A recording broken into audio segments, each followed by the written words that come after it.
बुलंद आवाज महाराष्ट्रामध्ये आपल्या सर्वांचं हार्दिक स्वागत। या ठिकाणी तहसील कार्यालय परतूर समोर आपण सध्या आहोत। या ठिकाणी मनोजदादा जरांगे पाटील जे मराठा आरक्षणाच्या संदर्भात खूप मोठं आंदोलन करतात, त्यांना समर्थन देण्यासाठी, त्यांच्या उपोषणाला समर्थन देण्यासाठी या ठिकाणी शेवगा येथील होंडे नावाचे युवक या ठिकाणी उपोषणाला बसलेले आहेत, आमरण उपोषणाला बसलेले आहेत। या संदर्भातील माहिती घेण्यासाठी आज आपण येथे आलेलो आहोत।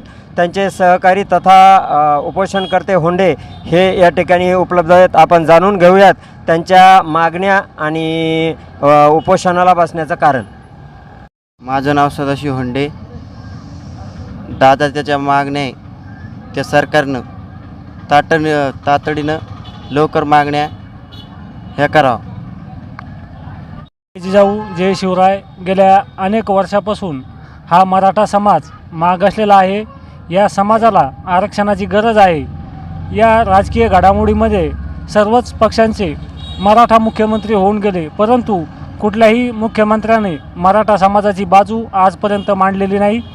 त्यांच्या निषेधार्थ आम्ही मनोजदादाच्या सन्मानार्थ या उपोषणासाठी बसलेलो आहोत। एक मराठा, लाख मराठा।